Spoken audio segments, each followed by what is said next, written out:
Salut à tous et à toutes, c'est le Dr Suleiman Kabouré. Aujourd'hui, je vous parlerai d'un remède miracle et gratuit. Oui, vous avez bien entendu, je dis bien gratuit. Ce remède miracle et gratuit, c'est la marche. Dans cette vidéo, je vous dévoile 10 bienfaits de la marche quotidienne. Oh yes! Combien de pas par jour doit-on marcher? À quel rythme? Quels sont les outils utilisés pour mesurer le nombre de pas? Comment trouver de la motivation pour s'accrocher à la pratique de la marche régulière? Des réponses claires et concises seront données à ces différentes questions en guise de bonus à la fin de la vidéo. Alors, reste avec nous tout au long de ce voyage.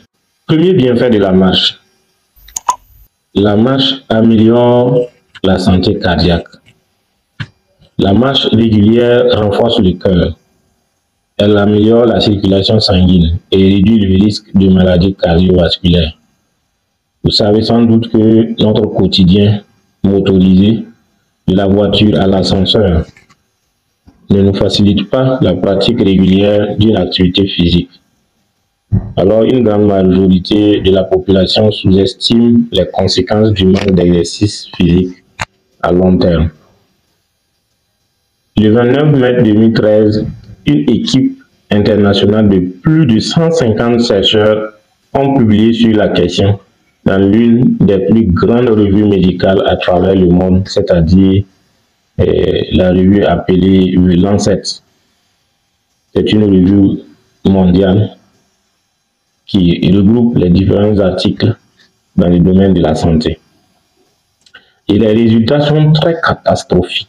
Selon cette grande revue et au plan mondial, plus d'un tiers des adultes est obèse contre 47% des enfants et adolescents. Et en plus de cette grande revue, de nombreux auteurs ont aussi abordé la question de la sédentarité. Et parmi les centaines d'articles que nous avons consultés, tous ces articles s'accordent à dire que la marche quotidienne et ou le sport constituent un remède miracle et gratuit, et donc à consommer sans modération. Mais malheureusement, cette pratique n'est pas dans le quotidien de beaucoup. Numéro 2, régulation de la pression artérielle. La marche peut aider à réduire la pression artérielle et maintenir des niveaux de tension artérielle stables et sains dans les valeurs normales. Le sport renforce le muscle cardiaque qu'on appelle aussi myocarde. Et la circulation sanguine et l'oxygène du corps sont meilleurs quand on pratique le sport. Et il faut dire que les artères se dilatent pendant le sport. C'est ça qui explique ces effets positifs du sport sur la régulation de la pression artérielle. Et quand les artères se dilatent, cela va favoriser les échanges gazeux.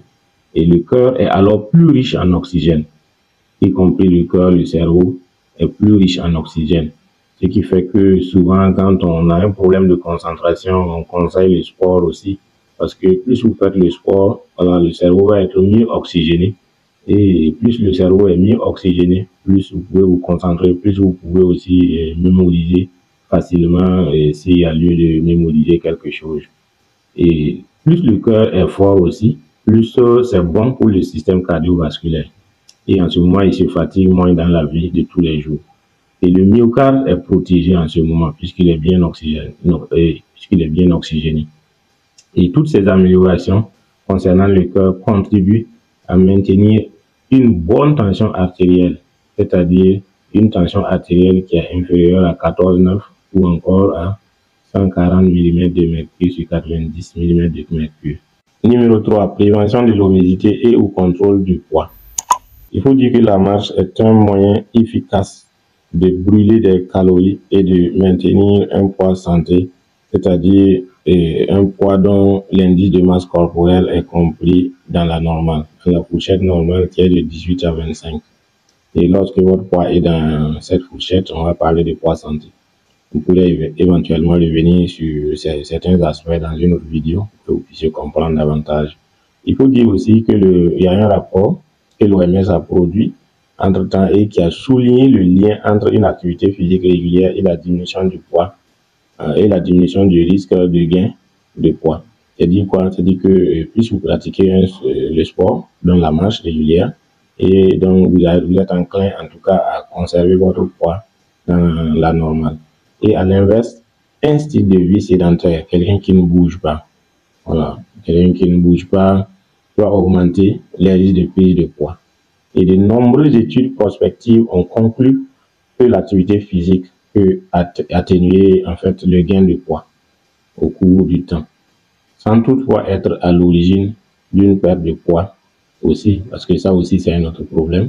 Lorsque voilà, votre poids n'atteint pas la normale, on va parler d'amaigrissement et ça peut être aussi des signes de maladie et autres. Mais l'activité physique ne va pas, en tout cas l'activité physique modérée ne va pas vous entraîner dans, en tout cas, une perte de poids qui est pathologique aussi. Il faut dire que ce soit chez l'enfant ou chez l'adulte également, le sport a des avantages.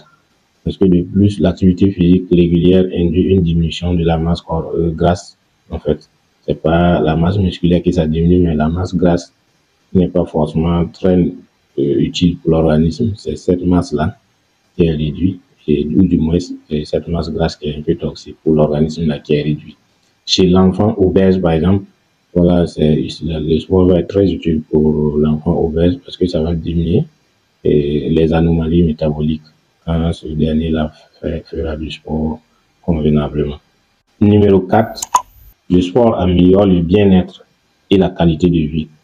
Parce que plusieurs publications dans des revues scientifiques internationales ont discuté sur les répercussions psychiques d'une pratique physique et ou sportive régulière, en particulier sur les facteurs en jeu dans le vécu du bien-être ou le ressenti d'une qualité de vie. Donc, au cours du sport, par exemple, les hormones du bonheur telles que les endorphines, la sérotonine, vont être sécrétées. Et ces hormones sont dites du bonheur parce qu'elles sont accompagnées de sensations et d'émotions agréables et augmentent aussi nos chances de survie. Voilà pourquoi voilà, le sport, les sportifs sont enclins à vivre plus longtemps que voilà, les personnes sédentaires. Et de toute façon, on va revenir sur ce point dans un autre bienfait de la marche. En numéro 5, il faut dire que le sport participe à la prévention de certains types de cancers. L'activité physique a un effet globalement protecteur sur certains cancers, notamment sur le cancer du côlon, etc., etc. Et plus d'une dizaine d'études, cas témoins et de cohortes ont démontré qu'une pratique régulière d'activité physique était associée à une diminution du risque de cancer du côlon. Et cette réduction est de l'ordre de 60% lorsqu'on compare des sujets ayant une activité physique importante par rapport à des individus sédentaires. En numéro 6, le sport et donc la marche participent à la stimulation du système immunitaire. Et l'activité régulière, y compris la marche, renforce le système immunitaire et aide à prévenir les maladies. Une étude publiée en 2020 a révélé que l'exercice modéré ou intense entraîne la libération de cytokines. Les cytokines sont des substances, des protéines, des substances de nature protéique qui sont pro-inflammatoires dans l'organisme. Et en réponse à ces substances pro-inflammatoires, l'organisme va sécréter des anti-inflammatoires qui vont être libérés pour combattre cette réponse. Et en fait, c'est comme aussi l'organisme s'entraîne pour s'attaquer à des germes éventuellement. Et cela va effectivement renforcer le système immunitaire. Et en outre, l'exercice physique diminue les hormones de stress. Vous voyez que quand quelqu'un est stressé, c'est conseillé de faire le sport parce qu'en faisant le sport, ça permet de déstresser. Voilà, le fait qu'il y a on a vu plus haut le fait que les hormones du bonheur sont sécrétées. Voilà, ça participe à la réduction du stress. Donc, ce qui va assurer une certaine protection contre les maladies, en fait. Plus vous n'êtes pas stressé, plus vous êtes aussi enclin à résister contre les maladies, les infections, etc. Aussi, pendant et après une séance d'entraînement, la température corporelle est élevée, en fait, ce qui aide l'organisme à mieux combattre les infections. Numéro 7, réduction du risque de diabète de type 2. La marche régulière contribue à maintenir des niveaux stables de sucre dans le sang et réduisant en ce moment le risque de diabète de type 2, sans doute. Dans une étude de l'Université de Pennsylvanie, La diminution du risque de diabète de type 2 est de 6% par tranche de 500 kilocalories d'activité physique que vous faites. Ça veut dire quoi? Plus vous faites du sport, plus vous perdez des kilocalories. À chaque 500 kilocalories que vous dépensez correspond à une diminution du risque de diabète type 2 de 6%. Numéro 8, amélioration de la qualité du sommeil. Une marche quotidienne peut favoriser un sommeil plus profond et réparateur. Durant une activité physique, par exemple, l'organisme va libérer des endorphines, on l'a déjà dit, et les effets positifs seront multiples. C'est-à-dire les endorphines vont réduire le stress, ils vont réduire la dépression, ils vont avoir un effet de sentiment de bien-être, etc., etc. Et un esprit heureux, c'est un esprit qui dort mieux, n'est-ce pas? Mais attention, l'activité physique intense ou très intense le soir peut en effet retarder l'endormissement en ce moment. Parce que si vous menez une activité intense, voilà, ça va chauffer le corps et en ce moment, le corps aura besoin de se refroidir et que la vigilance descende un peu. Et après tout ça, que vous puissiez vous endormir. Donc, il y a cependant la théorie et la pratique. Donc, il faudrait aussi faire attention à ce niveau parce que tous les corps ne réagissent pas de la même façon.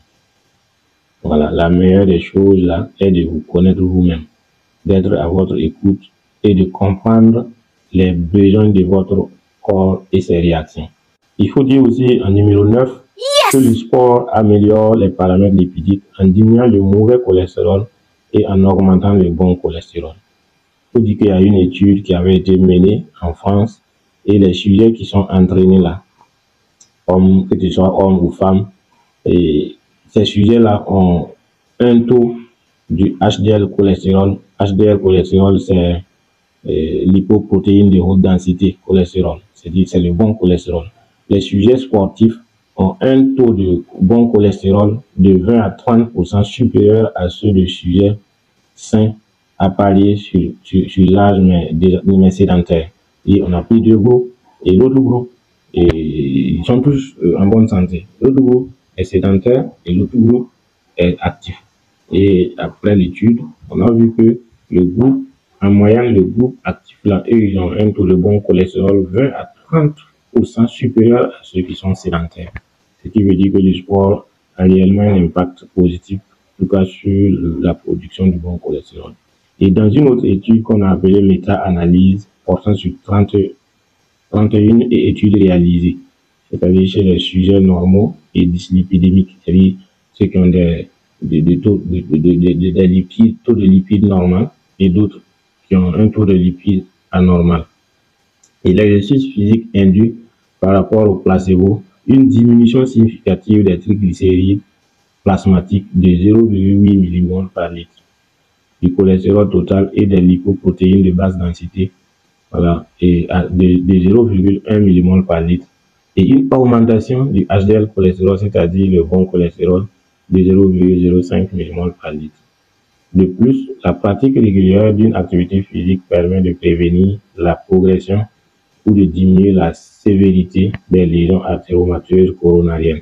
En numéro 10, et enfin, il faut dire que le sport participe à l'amélioration de l'espérance de vie ou encore à la diminution de la mortalité. Et de nombreuses études indiquent que la pratique d'une activité physique régulière est associée à une diminution de la mortalité globale, que ce soit le sujet jeune ou le sujet âgé. Mais ici, il faut retenir que le sport doit être adapté à la personne, et parce que le sujet âgé, on ne peut pas lui demander de faire le même sport que le sujet jeune. Et donc, toute personne qui veut pratiquer l'activité physique, une activité physique ou bien un programme de sport doit échanger avec son médecin traitant et pour bénéficier de conseils appropriés. Et également, et comparé aux sujets les plus actifs, par exemple, les sujets les moins actifs ont un risque de mortalité qui est multiplié par 2. Ça veut dire que les sujets sédentaires ont 2 fois plus de chances de mourir par rapport aux sujets actifs. Et une activité physique qui correspond par exemple à une dépense énergétique de 1000 kilocalories par semaine est suffisante. Et cela correspond en tout cas à quelqu'un d'actif. Dire que quelqu'un est actif, c'est quelqu'un qui arrive à dépenser au moins, à perdre 1000 kilocalories par semaine. Et cette quantification peut correspondre, par exemple, à 30 minutes d'activité physique modérée par jour, en plus de la réalisation des activités quotidiennes qui est associée à chaque personne. C'est-à-dire qu'il ne suffit pas de faire 30 minutes d'activité physique et venir s'asseoir tout le reste de la journée. En ce moment, ça ne produira pas des résultats escomptés. C'est pas de ça qu'il s'agit. Voilà. C'est la sédentarité qui est combattue d'une part et c'est la pratique du sport qui est encouragée d'autre part pour garder une santé optimale. Voilà enfin le bonus promis. Voilà combien de pas doit-on marcher par jour pour rester en pleine forme et à quel rythme. Voilà, il faut dire que certains scientifiques recommandent 10 000 pas de marche par jour et à un rythme de 100 pas par minute. Voilà, pour pouvoir estimer le rythme de 100 pas par minute, vous pouvez vous aider d'une montre ou bien d'un chronomètre pour pouvoir estimer à peu près quel est le rythme auquel vous devrez marcher pour pouvoir avoir les 100 pas. Pour le reste maintenant, et quel outil doit-on utiliser pour mesurer le nombre de pas là? C'est un podomètre qui peut être utilisé. Et le podomètre va vous servir pour pouvoir estimer le nombre de pas. Il y a plusieurs modèles sur le marché. Il y a aussi des applications. Et maintenant, il reste à savoir sur la qualité. Pour ce qui est des podomètres de qualité, bon, pour ça, il faut payer ça sur les marchés un peu certifiés. Et à propos, vous pouvez m'écrire sur WhatsApp, sur le numéro qui s'affiche. Je vais vous transférer un lien sur lequel vous pouvez payer votre podomètre de qualité pour pouvoir utiliser. Mais vous pouvez aussi vous débrouiller avec les applications. Sur Play Store, il y a plusieurs propositions que vous pouvez installer sur votre portable.